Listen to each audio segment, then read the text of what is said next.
ঝিনাইগাতী বন্যার্থীর পাশে দাঁড়ালো হোয়াটসঅ্যাপ বিলাল ভাই। এর সাথে পারভেজ ভাইও আছে। সকল কন্টেন্ট ক্রিয়েটারই এখানে আছে।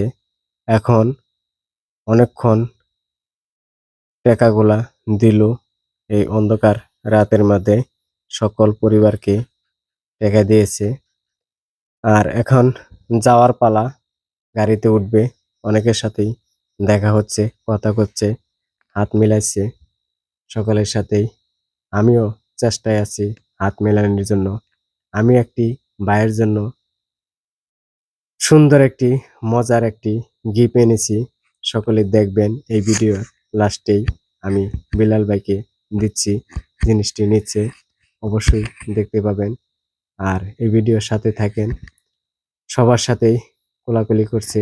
আর এরকম একটি মনের মানুষ আমাদের শেরপুর জেলা আছে। আসলে শেরপুর জেলা গর্ব করা উচিত, যেরকম একটি হোয়াটসঅ্যাপ বিলাল ভাই, মানবতার ফেরিওয়ালা। আসলে আমরা এরকম মানুষ আরো দেখতে পাবো কিনা আমগর সন্দেহ। আসলে আমরা সকল কন্টেন্ট ক্রিয়েটার মিলে আমরা যদি বিল্লাল ভাইয়ের মতন এরকম মানবতার কাজ করতে পারি, অবশ্যই নিজেকে অনেক ধন্য মনে করব। আর এখানে আছে ওই যে শেরপুরের ভাড়াটিয়া ভাই, ওইও খুব ভালো মানুষ। তারপরে ওইখানে আসছিল দেলে ভাই।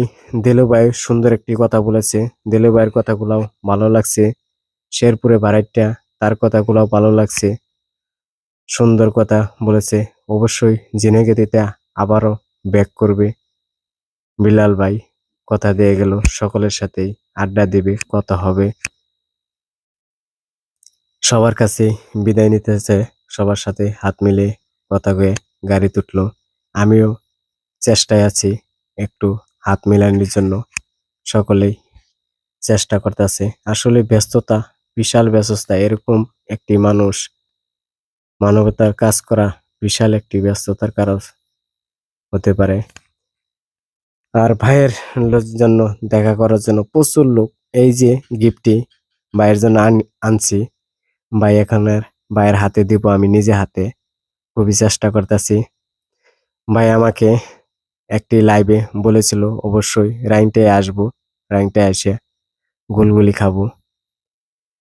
সেই আমি গুলগুলিটি নিয়ে ভাইয়ের সাথে আইসা পড়লাম। পারভেজ ভাইয়ের সাথে কথা কইলাম। পারভেজ ভাইয়ের সাথে কথা কয়ে আমি গুলগুলিটি রাইনটার থেকে নিয়ে আইছি। নিয়ে আনছি পরে আবার চেষ্টা করতেছি ভাইয়ের হাতে দেওয়ার জন্য। আমি নিজে হাতে ভাই একটি